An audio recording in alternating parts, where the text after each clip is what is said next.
Part of the value in listening to Blackstone Intelligence reports is that I try to give you advance warning of what to expect to see happening geopolitically well in advance of when it actually takes place.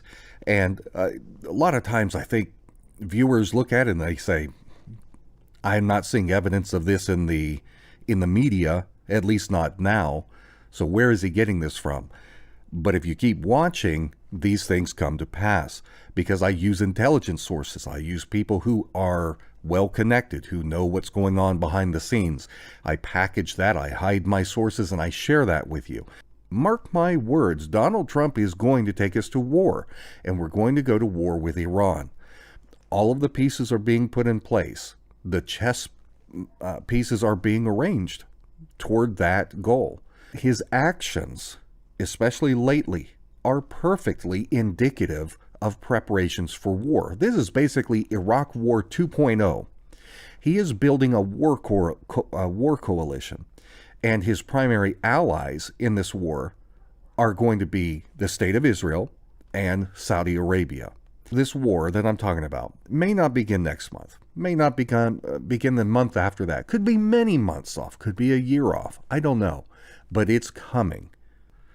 So Donald Trump wants to go to war. He just fired Secretary of State Rex Tillerson in large part because Tillerson did not agree that it was proper to abandon this Iran deal that the United States had negotiated in good faith with Iran. In a nutshell, a lot of you don't understand this. People parrot the line, oh, we gave, it's the worst deal in history. We gave them money and we got nothing. That's Donald Trump speaking.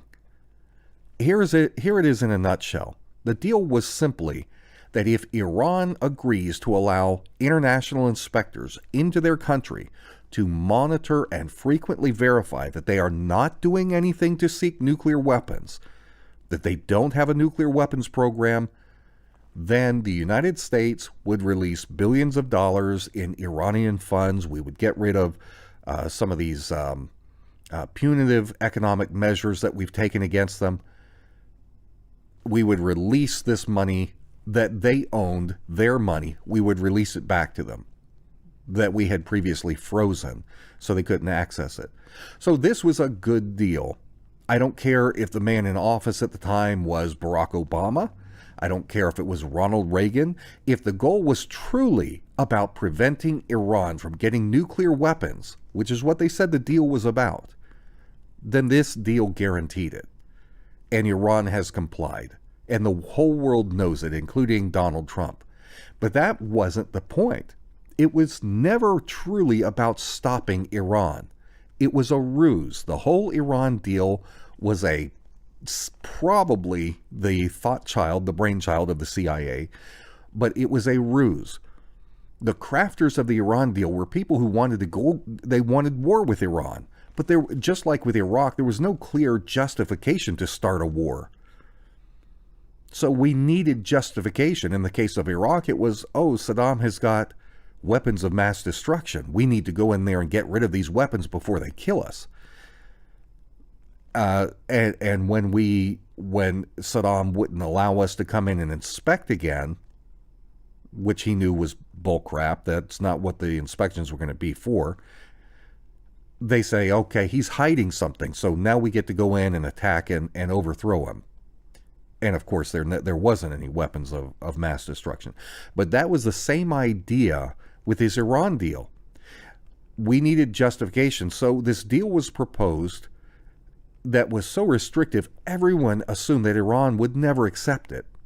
It was just too invasive. It was expected that Iran was going to reject the deal. And so the USA would say, whoa, look, Iran is building nuclear weapons and they won't let us inspect. So we have to preserve our people. We have to save our people. And so we were going to go in and do to Iran what we did to Iraq. You know, it's all about our safety. Either that or it's about the safety of Israel. We need to go in, we need to attack, we need to change their regime, we need to install puppets that would do the bidding of America, or in other words, the bidding of the Rothschild puppet masters. and do like they did in Iraq, and that is turn the oil rights over to the Rothschild or oil corporations. But what happened was that Iran shocked everyone. They agreed to the plan. They said, hey, we have nothing to hide. We've been telling you all along we aren't building nuclear weapons. So come on in and inspect us all you want to. Bring in an international team. Verify it. So they called the New World Order's bluff.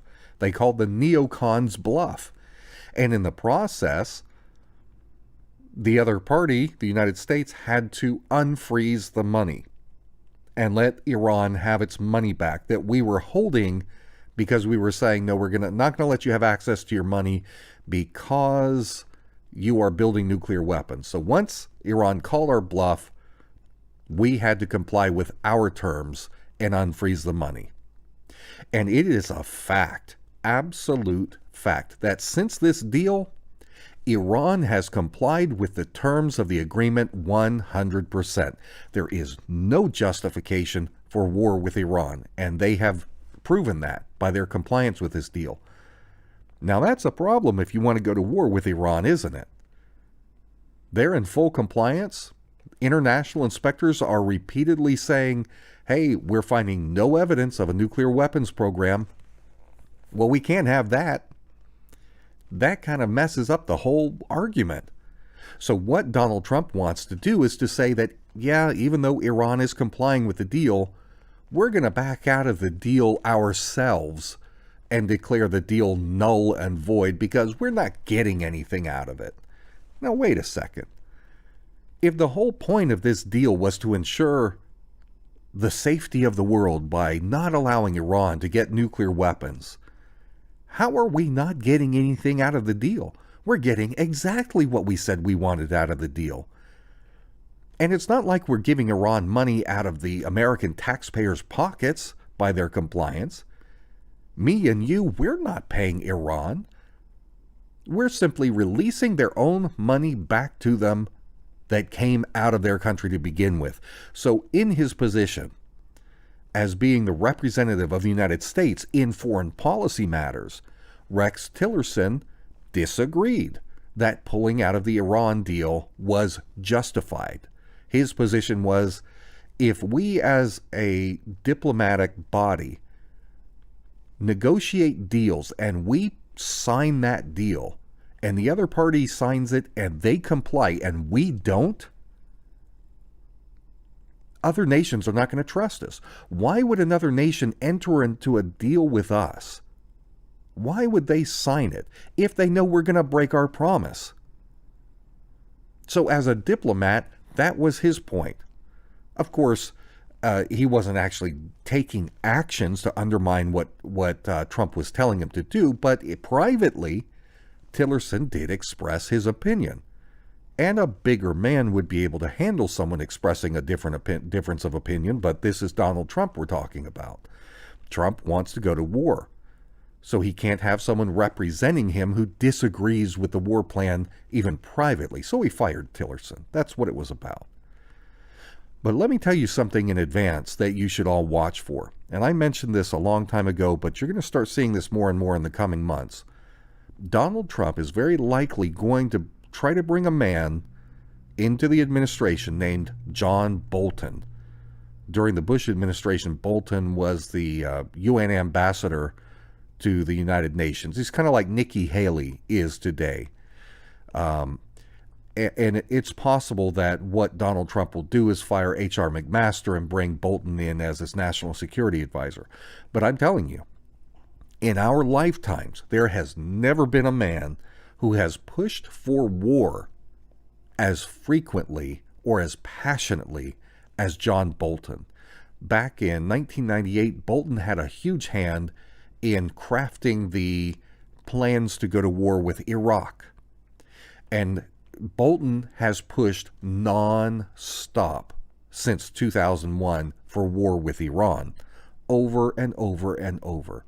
Every 2 years he comes out and says, they're just months away from developing nuclear weapons. They're going to kill us all. We have to strike them now. Okay, that's John Bolton. This is John Bolton who has been pushing Trump like crazy to go to war with North Korea. But funny thing is, John Bolton was pushing for war with North Korea long before Trump came along. You guys wonder, why is Trump after North Korea? Well, really, he's not.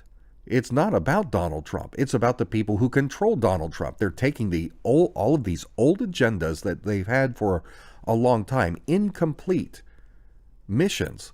They're bringing the old team back in, installing them, marginalizing Trump, and carrying out the plans. So my opinion is one of two things. Either Donald Trump is going along with it for whatever reason, or he's too incompetent to stop it. Either way, that's one of the reasons why I'm not a big fan of Donald Trump. This is, let me tell you the reason that I feel so passionately about this. I have got 5 sons who are right now draft age. Yeah, I had a whole bunch of kids grouped together. 5 sons who are old enough to be drafted into a war. If we go to war with Iran, Russia is going to get involved because Russia is allied with Iran, and they're not going to tolerate the United States coming in and doing to Iran what we did to Iraq. We destabilized the whole Middle East, and now we want to do that even further. Russia's not going to put up with it. Just kind of like we would not put up with it. Would we tolerate Russia coming over to Mexico, overthrowing Mexico, taking control of Mexico by installing puppets, and then knocking off all these little Central American nations and taking control right there on our southern border? So why is it such a stretch to think that Russia is going to defend Iran so that the United States can't come in and do the same thing on their doorstep? But so we're looking what the Zionist regime is pushing for, and I'm talking about the Zionists not only in Israel but in the United States. What they are pushing for is war with Iran. But that war is not going to be a little regional war. It could very well be kicked off by Israel launching attacks against Iran. But the United States is going to be drawn in. Russia will be drawn in. Saudi Arabia, Syria. This will be World War III. And if it's not over quickly because of nuclear strikes, if it's one of these ground wars that drudges on, we are very likely going to see the reinstitution of the draft, and my children will be called out to go die for some stupid bankers' war for the New World Order. And I'll tell you right now, that will never happen. My kids will not be drafted. I've got plans in place.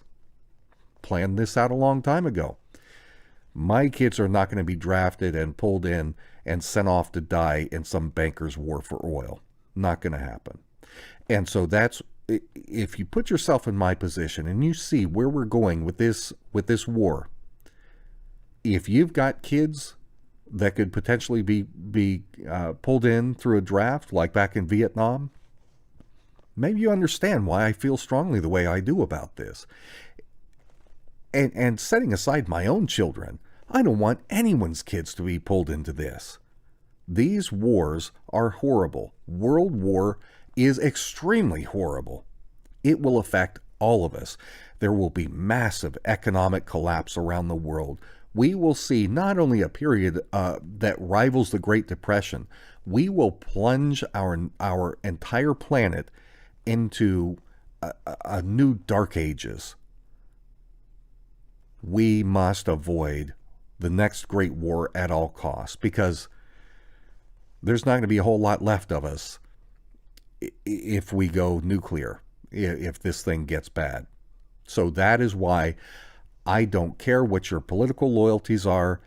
If Donald Trump is pushing for war, I will oppose him. Absolutely. I don't care if it's Hillary, if it's Trump. I don't care if it's my favorite guy, Ron Paul. If you push for war and you jeopardize the safety of my people and my family, I'm going to oppose you.